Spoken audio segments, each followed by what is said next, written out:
HSC 25 ব্যাচের শিক্ষার্থীরা আপনাদের জন্য আজকে আমরা খুবই গুরুত্বপূর্ণ একটা টপিক নিয়ে আলোচনা করব। আজকের ভিডিওর যেটা টপিক সেটা হলো এইচএসসি বাংলা প্রথম পত্রে নিশ্চিত যদি আপনি A+ পেতে চান তাহলে শেষ মুহূর্তে আপনাকে কোন কোন কৌশলগুলো জানতে হবে এটা সম্পর্কে আপনাদের ক্লিয়ার একটা ধারণা দিয়ে দেব। এবং বাংলা প্রথম পত্রে যেহেতু 70 মার্কের সৃজনশীল আসে, এই সৃজনশীলের একটা গোপন একটা কৌশল আপনাদের শিখাই দিব। আশা করি এই কৌশলটা যদি শিখতে পারেন তাহলে সৃজনশীলে আপনি কিন্তু ফুল মার্ক পেয়ে যাবেন। আর সৃজনশীল যদি ভালো করতে পারেন এবং এমসিকিউ যদি ভালো করতে পারেন তাহলে আপনি A+টা নিশ্চিত করতে পারবেন। এবং সৃজনশীলের জন্য আপনি কোন কোন চ্যাপ্টারটা অবশ্যই শেষ মুহূর্তে গুরুত্ব দিবেন সেটাও বলে দিব। যেহেতু আপনাদের মাত্র 2 দিন পরেই এইচএসসি বোর্ড পরীক্ষা, এর জন্য অবশ্যই যারা সায়েন্স আর্টস কমার্সের শিক্ষার্থী আছেন ভিডিওটা অবশ্যই প্রথম থেকে শেষ পর্যন্ত দেখবেন। তাহলে সর্বপ্রথম যদি একটু আলোচনা করি, আপনাদের যে বাংলা প্রথম পত্র পরীক্ষা হবে এখানে সৃজনশীল কয়টা প্রশ্ন দেওয়া থাকবে? এখানে সৃজনশীল 11টা প্রশ্ন দেওয়া থাকবে। এই 11টা সৃজনশীল বা সিকিউ প্রশ্ন থেকে আপনাকে 60টা প্রশ্নের উত্তর করতে হবে। আর প্রত্যেকটার মার্ক 10 করে, টোটাল 70 মার্কে আপনাকে উত্তর করতে হবে।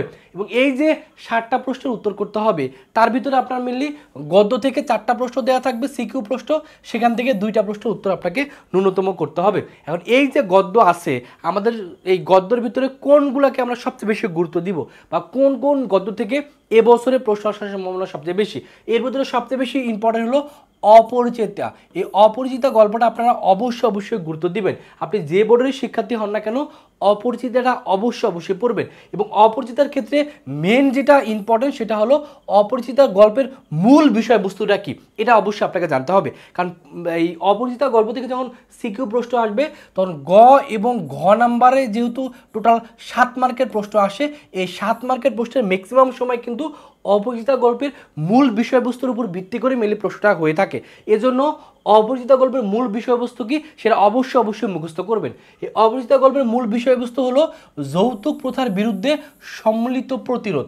এই কনসেপ্টটা অবশ্যই মাথায় রাখবেন। অর্থাৎ অপরিচিতা গল্পটা কি নিয়ে? এটা হলো যৌতুক প্রথার বিরুদ্ধে সম্মিলিত প্রতিরোধ, এই বিষয়টা নিয়ে। এটা অবশ্যই এখনই মুখস্থ করে ফেলেন, কারণ পরীক্ষা যখন গ ঘ আসবে তখন যদি মূল বিষয়বস্তুটা আপনার মাথায় থাকে তাহলে সেক্ষেত্রে আপনার সৃজনশীল লিখতে কিন্তু সহজ হবে।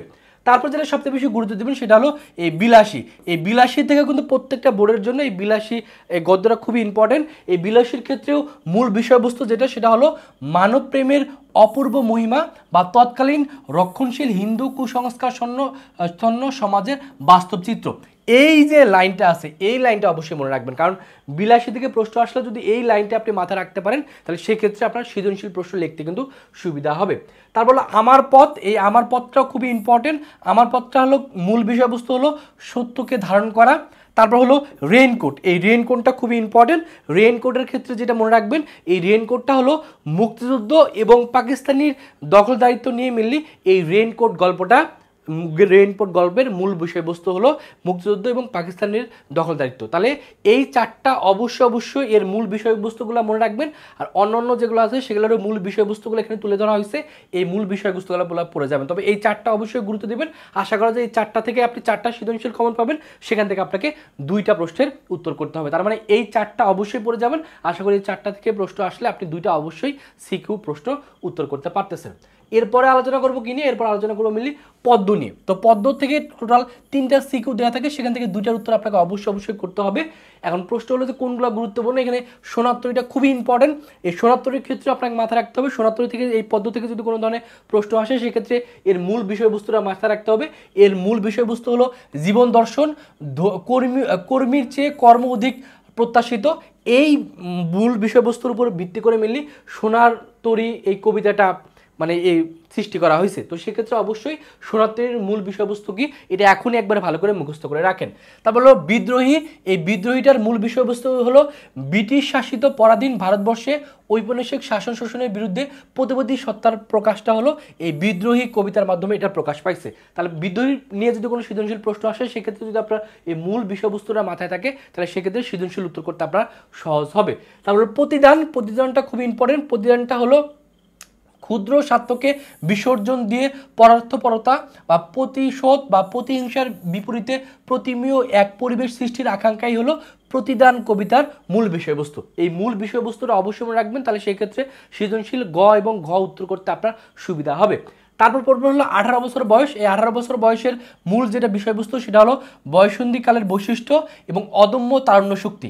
এটা কিন্তু প্রায় সময় আপনার গ এবং ঘতে কিন্তু তুলে দিতে হয় যে এই 18 বছর বয়স নিয়ে একটা উদ্দীপক দেওয়া থাকবে ওর সাথে রিলেটেড, সেক্ষেত্রে গ এবং ঘটা আপনাকে লিখতে হয়। সেক্ষেত্রে যদি আপনি মূল বিষয়বস্তুটা মাথায় রাখতে পারেন তাহলে সেক্ষেত্রে আপনি পয়েন্ট আউট করে লিখতে আপনার কিন্তু সুবিধা হবে। তারপর যেটা এইখানে তাহলে টোটাল কয়টা হচ্ছে 4টা, সোনাত্তরী, বিদ্রোহী, প্রতিদান এবং 18 বছর বয়স। এই 4টা অবশ্যই পড়বেন। আশা করি এই 4টা থেকে আপনি 2টা অবশ্যই উত্তর করতে পারবেন। আর বাদ বাকিগুলোরও মূল বিষয়বস্তুগুলো দেওয়া আছে, একবার করে রিডিং অবশ্যই পড়ে যাবেন। তবে এই 4টার বিষয়বস্তু এখনই একবারে ভালো করে মুখস্থ করে ফেলেন। তারপর মিললে আলোচনা করবো কি নিয়ে, আলোচনা করবো মিললি উপন্যাস নিয়ে। এখানে উপন্যাস মিললি লাল সালু আছে, লাল সালু থেকে 2টা দেওয়া থাকবে, সেখান থেকে আপনাকে একটার উত্তর করতে হবে। সেক্ষেত্রে লাল সালুর ক্ষেত্রে মজিদ চরিত্র, খালেক ব্যাপারী, রহিমা, জমিলা, আক্কাস, মোদাসের পীর, এই ক্যারেক্টারগুলো একটু ভালো করে পড়বেন। আর সেক্ষেত্রে লাল সালুর ক্ষেত্রে মাথায় রাখবেন লাল সালুর মূল বিষয়বস্তুটা কি। এই লাল সালুর মূল বিষয়বস্তুটা হলো গ্রামীণ জীবনের কুসংস্কার, ভণ্ডামি এবং ধর্মীয় গোড়ামিটাই হলো এই লাল সালুর মূল বিষয়বস্তু। এই মূল বিষয়বস্তুটা মাথায় রাখবেন। আর নাটক সিরাজউদ্দৌলা, সেখান থেকে 2টা সিকিউ থাকবে, সেখান থেকে আপনাকে একটার উত্তর করতে হবে। এই নাটকের ক্ষেত্রে সিরাজউদ্দৌলা, মীর জাফর, ঘসিডি বেগম, মোহনলাল, মোহাম্মদী বেগ, রবার্ট ক্লাইভ, এই চরিত্রগুলো অবশ্যই একটু ভালো করে পড়ে ফেলবেন। এবং নাটকের মূল যে বিষয়বস্তু, সিরাজউদ্দৌলা নাটকের মূল বিষয়বস্তু হলো দেশপ্রেম, স্বাধীনতা এবং অন্যায়ের বিরুদ্ধে যুদ্ধ। এটা হলো সিরাজউদ্দৌলা নাটকের মূল বিষয়বস্তু। এই মূল বিষয়বস্তুটা অবশ্যই মাথায় রাখবেন। তাহলে এই আপনার গদ্য, পদ্য এবং নাটক এবং উপন্যাসের এই মূল বিষয়বস্তুগুলো যদি আপনার মাথায় থাকে তাহলে সেক্ষেত্রে সৃজনশীল আপনি সর্বোচ্চ মার্ক তুলতে পারবেন। আর সর্বোচ্চ মার্ক তুললে আপনার A+টা অবশ্যই বাংলাতে কিন্তু চলে আসবে। তার মানে টোটাল আমরা যদি একটু সামারি করি, ক থেকে 4টা প্রশ্ন আসবে, 2টার উত্তর করতে হচ্ছে। খ বিভাগ থেকে 3টা প্রশ্ন আসবে, 2টার উত্তর করতে হচ্ছে। উপন্যাস থেকে 1টা, নাটক থেকে 1টা উত্তর করতে হবে। টোটাল তাহলে এখানে 6টা হচ্ছে। আর এই 4টা বিভাগ থেকে আরেকটা এক্সট্রা আপনাকে উত্তর করতে হবে। টোটাল 7টা প্রশ্ন উত্তর করতে হচ্ছে। তবে চেষ্টা করবেন এই ক বিভাগ থেকেই 3টার উত্তর করা। তাহলে ক বিভাগ থেকে যদি 3টা উত্তর করেন তাহলে বাদ বাকি এখান থেকে 2টা, এখান থেকে 1টা, এখান থেকে 1টা, টোটাল 7টার উত্তর কিন্তু হয়ে যাবে। এভাবে আপনি সিকিউ যদি উত্তর করেন তাহলে আশা করি সিকিউ আপনি সর্বোচ্চ মার্ক তুলতে পারবেন। আর এমসিকিউর ক্ষেত্রে এখানে দেখাচ্ছে এমসিকিউ টোটাল 30টা দেওয়া থাকবে। সেক্ষেত্রে গদ্য থেকে 12টা, পদ্য থেকে 12টা, নাটক থেকে 3টা এবং উপন্যাস থেকে 3টা, এভাবে সাধারণত 30টা এমসিকিউ আসে। এই 30টার ভিতরে চেষ্টা করবেন 23 থেকে 25-এর উপরে এমসিকিউ কারেক্ট করা। আপনি যদি 23টা থেকে 25টার উপরে এমসিকিউ কারেক্ট করতে পারেন আর যদি সেই সৃজনশীল 7টা উত্তর করে দিয়ে আসতে পারেন, আশা করি খুব ইজিলি আপনি A+টা নিশ্চিত করতে পারবেন। এর জন্য শেষ মুহূর্তে সময় দিতেও বেশি নাই। এই অল্প সময়ের ভিতরে বাংলাতে ভালো করার জন্য অবশ্যই এই মূল বিষয়বস্তু যেগুলো আছে এগুলো খুবই ভালোভাবে এখন মুখস্থ করে যাবেন। এবং প্রত্যেকটা টপিক যদি ভালো করে কনসেপ্ট ক্লিয়ার থাকে তাহলে আশা করি ভালো করে লেখার মাধ্যমে আপনি ভালো মার্ক তুলতে পারবেন।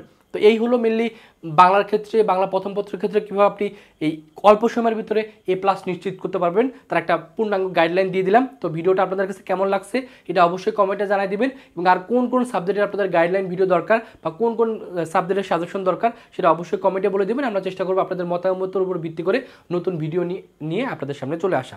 সেই পর্যন্ত সকলে ভালো থাকবেন, সুস্থ থাকবেন। আল্লাহ হাফেজ।